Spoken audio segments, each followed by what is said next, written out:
কোটা সংস্কার বিরোধী আন্দোলনের নামে সরকারি স্থাপনায় হামলা, মেট্রো রেল, মেয়র হানিফ ফ্লাইওভারের টোল প্লাজায় আগুন কে দিয়েছে? সিসিটিভি ফুটেজ বিশ্লেষণ করেও নাম পরিচয় অধিকাংশ ক্ষেত্রে নিশ্চিত হতে পারছে না আইনশৃঙ্খলা বাহিনী।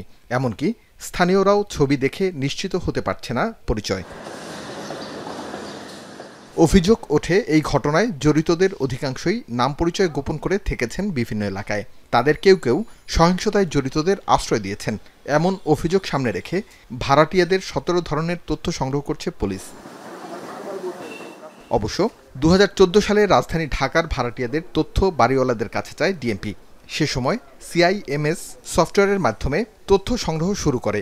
এছাড়াও বাড়ি বাড়ি গিয়ে পৌঁছে দেওয়া হয় ভাড়াটিয়া ফর্ম। এই ধারাবাহিকতা রক্ষা করা যায়নি।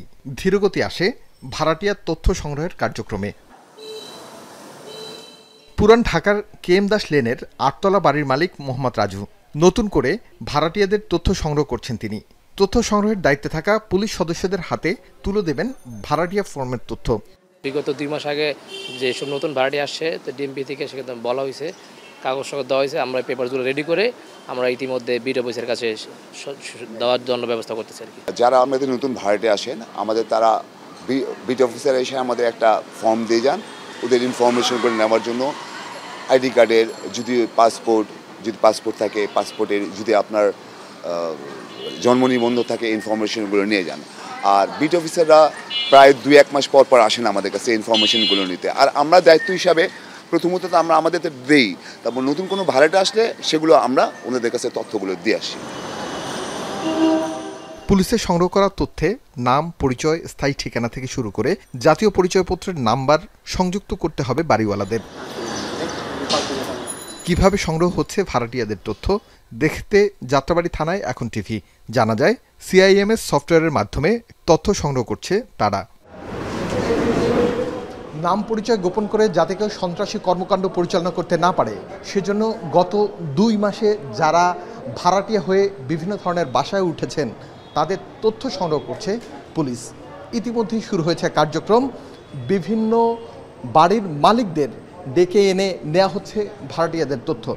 আমরা যে ফর্মটি তাদেরকে দিচ্ছি আমাদের বিট অফিসারদের মাধ্যমে, সংশ্লিষ্ট অফিসার ইনচার্জের মাধ্যমে, সেই ফর্মটিতে তার ব্যক্তিগত যে বেসিক তথ্যগুলি, নাম, পিতার নাম, ঠিকানা, মোবাইল নাম্বার, মেইল ও হোয়াটসঅ্যাপ নাম্বার, এছাড়া থাকে আপনার পরিবারের সদস্য সংখ্যা, আপনার বাসায় যদি হোম বা হাউস অ্যাসিস্ট্যান্ট থাকে সেই অ্যাসিস্ট্যান্টের নাম্বার থাকে, আপনার ড্রাইভারের নাম্বার থাকে, ড্রাইভারের ডিটেলস থাকে, আপনি যদি বাড়িওয়ালা হন সেক্ষেত্রে আপনার সিকিউরিটি গার্ডের তথ্যটা আমরা নিয়ে থাকি। বিভিন্ন অপরাধী ও জঙ্গি সংগঠনের সদস্যরা বাড়ির মালিককে ভুয়া নাম ঠিকানা দিয়ে বাসা ভাড়া নিচ্ছে কিনা সে ব্যাপারে বাড়ির মালিকদের সচেতন করাও এই পদক্ষেপের উদ্দেশ্য, দাবি ঢাকার পুলিশ প্রধানের। ঢাকা শহরে যে তাণ্ডব লীলা, যে ধ্বংসলীলা চালিয়েছে, এদের একটি বড় অংশই কিন্তু ঢাকা শহরের বাইরে থেকে ভাড়াটিয়া হিসেবে বা তাদের কোনো অপতৎপরতা বা সার্থক করার উদ্দেশ্যে তারা এখানে এসেছিল। সেটি কিন্তু আমরা আমাদের এই যে নাগরিক তথ্য ফরম, সেটি বিচার বিশ্লেষণ করলে আমরা পেতে পারি। এবং টেলিভিশনের পর্দায় বা সিসিটিভির ক্যামেরায় আমরা যাদেরকে দেখতে পেয়েছি সেগুলো আমরা মিলিয়ে দেখে ব্যবস্থা করছি যে যে সমস্ত দুষ্কৃতিকারী এরকম ধ্বংসলীলার সাথে জড়িত ছিল, নারকীয় তাণ্ডবের সাথে যারা জড়িত ছিল, তাদের আইনের আওতায় নিয়ে আসা হবে অচিরেই। নাগরিক তথ্য সংগ্রহ প্রক্রিয়াটি অপরাধ প্রতিরোধমূলক ব্যবস্থা হিসেবে সহায়ক ভূমিকা পালন করবে, এমন দাবি অপরাধ বিশেষজ্ঞদের। তথ্যগুলো তো প্রতিনিয়ত আপডেট রাখা এবং এই কার্যক্রমগুলোকে মনিটরিং করা, দেখভাল করা, সেটি নিয়মমাফিক হয়েছে, সেটি তো বোঝাই যাচ্ছে যে এটি নিয়মমাফিক হয়নি।